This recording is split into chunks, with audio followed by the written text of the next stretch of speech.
अध्यक्ष महोदय, आता या बोगस डॉक्टरांमध्ये कोण कोण येते की जे MBBS post graduate, Maharashtra council of Indian medicine, Ayurveda, Unani, BMS, BHMS, dental यांचं जे रजिस्ट्रेशन आहे ते रजिस्ट्रेशन न करणारे प्रॅक्टिशनर जे आहेत हे बोगस डॉक्टर या संस्थेमध्ये बोलत आहेत. आता याचा उल्लेख सन्मान्य सदस्यांनी केला.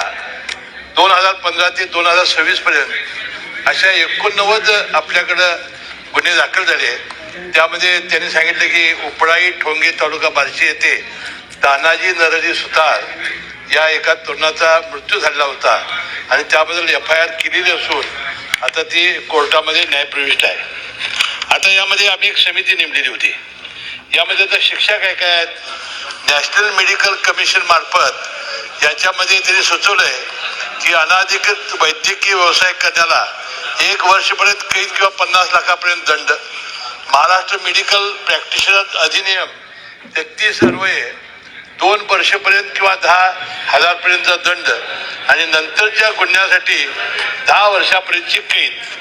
आता यासाठी आपण एक समिती स्थापन केलेली होती ती 13/12/2025 ला आणि त्या समितीनं असा आता आपल्याला अहवाल दिला की जिल्हास्तरीय जिल्हाधिकाऱ्यांच्या अध्यक्षतेखाली, तालुकास्तरीय तहसीलदारांच्या अध्यक्षतेखाली आणि यामध्ये समितीच्या सदस्यांची नेमणूक त्यांनी केलेली आहे आणि या समितीनं यामध्ये सातत्याने पाठपुरावा करून अशा बोगस डॉक्टरांच्या विरुद्ध फौजदारी खटले दाखल करायचे आहे. आता आम्ही एक नवीन याच्यामध्ये एक व्यवस्था केलेली आहे. No your doctor. महाराष्ट्र वैद्यकीय परिषदेकडून नो युअर डॉक्टर ही QR प्रणालीची मोहीम राबवण्यात येते.